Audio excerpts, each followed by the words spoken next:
जय श्री राम। विजय शंकर जी अपने जीवन से बहुत खुश थे। उनको पत्नी और 3 संतानें अर्थात एक पुत्री और 2 पुत्र। पुत्र और पुत्रियों का सबका विवाह हो चुका था। उनके नाती और पोते भी हो चुके थे। वह अपने जीवन से पूर्णतः वह संतुष्ट थे और हमेशा ईश्वर का धन्यवाद देते थे कि प्रभु आपकी कृपा से हमारा जीवन हमेशा सुखमय रहा है, सुंदर सुशील पत्नी मिली है, इसके लिए आपका हमेशा धन्यवाद। रात के समय खाना पीना खाकर जब वह अपने कमरे में गए तो देखा कि उनकी जो पत्नी है वह कुछ पुरानी फ़ोटोज़ देख रही हैं। अपनी पत्नी को पुरानी फ़ोटो देखते हुए उन्होंने पूछा कि क्यों, क्या बात है, आज आप इतनी पुरानी फ़ोटो क्यों देख रहे हैं? तो उनकी पत्नी ने कहा कि क्यों, आपको मालूम नहीं है कि कल क्या है? तो उन्होंने कहा कि नहीं, मुझे याद नहीं है। तो उनकी पत्नी ने मुस्कुराते हुए कहा कि आपको कभी जो सबसे महत्वपूर्ण दिन है उसे तो आपने कभी याद रखा ही नहीं। तो मुस्कुराते हुए बोले कि सबसे महत्वपूर्ण दिन, बोले कल हमारी और आपकी शादी की सालगिरह, वैवाहिक वर्षगांठ है। कल के दिन ही आप और हम एक दूसरे के जीवन साथी हुए थे। अपनी पत्नी की बात सुनकर के विजय शंकर जी मन में मुस्कुराए और उन पुरानी यादों में चले गए जब उनका विवाह होना था, कैसी तैयारियां हो रही थी, क्या हो रहा था। अचानक पत्नी ने याद दिलाया, क्यों, कहाँ खो गए? तो उन्होंने मुस्कुरा कर कहा, कुछ नहीं, बस तुमने याद दिलाया शादी की सालगिरह है, तो उन्हीं यादों में मैं खो गया था। पत्नी उनकी बात सुनकर मुस्कुराई और कहा कि बिल्कुल सही है। ऐसी कई मीठी यादें हैं हमारे जीवन से जुड़ी हुई हैं जो हमारे साथ आज तक जुड़ी रही हैं और आगे भी जुड़ी रहेंगी। पत्नी ने एक उनसे सवाल किया कि अच्छा ये बताओ कि जब आपकी और हमारी शादी हुई थी तो आपको एक सुंदर गुणवान पत्नी को लेकर के मन में जो कल्पना होती है पुरुष की, क्या मैं उसके अनुरूप आपको पहली बार लगी थी या नहीं लगी थी? विजय शंकर जी बोले, नहीं प्रभा, ऐसी कोई बात नहीं है। मुझे मेरे माता पिता की पसंद और मेरे माता पिता के आशीर्वाद पर पूरा भरोसा था। मेरे माता पिता मेरे जीवन संगिनी के रूप में जिसे चुनेंगे वह मेरे लिए सबसे उत्तम होगी, सर्वोत्तम होगी, और यह आज तुमने साबित भी किया। यह सुनकर उनकी पत्नी प्रभा मुस्कुराई और उन्होंने कहा, नहीं, ऐसा कुछ भी नहीं है, यह सब आपका प्रेम है जिसकी वजह से मैं आपके साथ इतने दिनों तक चल पाई और ईश्वर से यही कामना करती हूँ कि जब तक मैं जीऊँ आपके ही साथ रहकर जीऊँ। इसके पश्चात विजय शंकर जी ने पूछा कि अच्छा अब तुम सच सच बताओ कि जब तुम्हें मालूम पड़ा था कि तुम्हारी शादी मेरे साथ होने वाली है, उस समय तुम्हारे मन में क्या था? तो प्रभा जी मुस्कुराई और कहा कि सच सच बताऊं? बोले हाँ, आज बिल्कुल सच सच बता ही दो। तो प्रभा जी ने कहा कि मेरे मन में कई तरह के सवाल थे कि मेरा पति कैसा होगा, मुझे कैसे साथ में रखेगा, मेरा जीवन यापन कैसे करेगा, हमने जो एक सपनों का राजकुमार चुना है वह उस तरह का होगा अथवा नहीं होगा।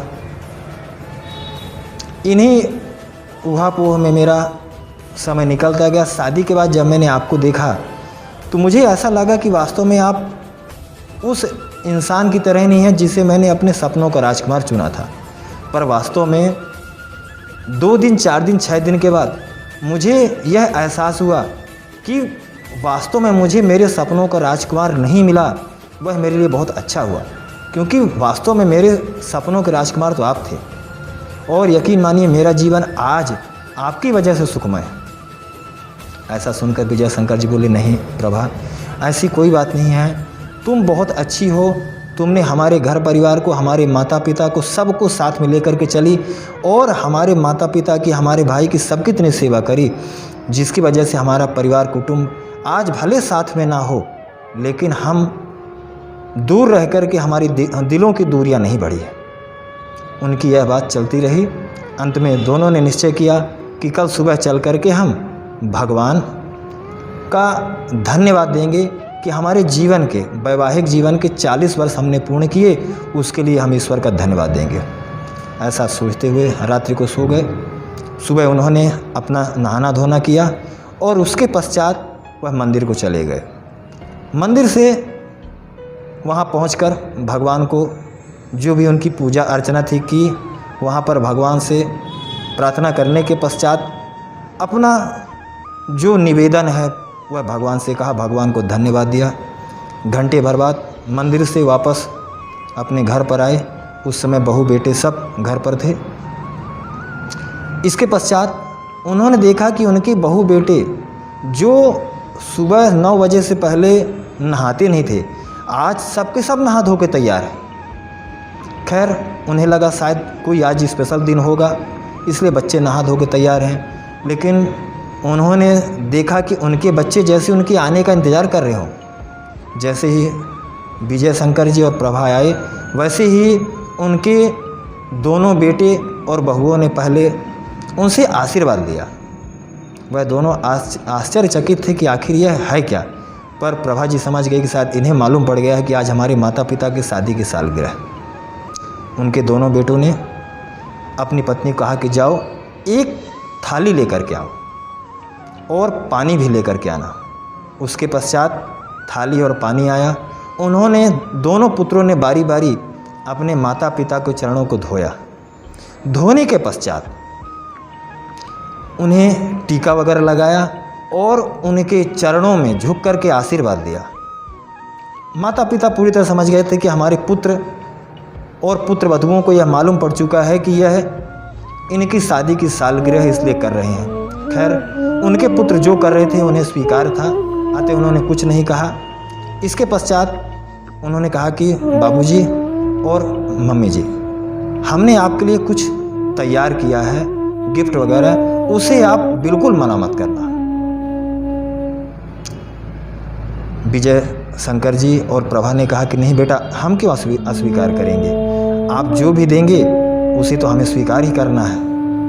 आए और आकर के उन्होंने एक छोटा सा बॉक्स दिया और कहा कि इसे आप खोलिए।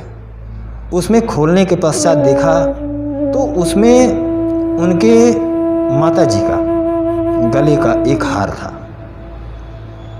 यह देख करके माता जी आश्चर्यचकित रह गई और कहा कि यह तुम्हें कहाँ से मिला। तब उनके पुत्रों ने कहा कि माता जी, यह आपने हमारी शिक्षा दीक्षा के लिए जो गहने गिरवी रखे थे उसे हम आज निकाल कर लाए और आज आपकी शादी की सालगिरह पर हम आपको देना चाहते हैं। यह सुनकर माता की आंख में आंसू आ गए।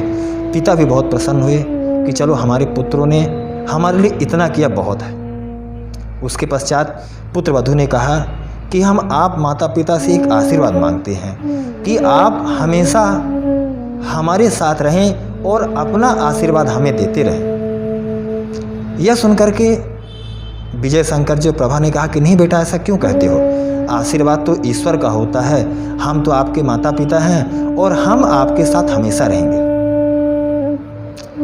पुत्र और पुत्र वधुओं ने कहा कि नहीं, हमारे लिए ईश्वर आप ही हैं, आप हमारे लिए जागृत ईश्वर हैं और यह हम इसलिए नहीं कर रहे कि इससे हमें पुण्य मिलेगा। हम यह इसलिए कर रहे हैं क्योंकि हमने देखा है कि आप दोनों ने अपने सास ससुर की सेवा दिन रात एक करी, जिसकी वजह से हमारे मन में आपके प्रति सच्ची श्रद्धा और प्रेम है।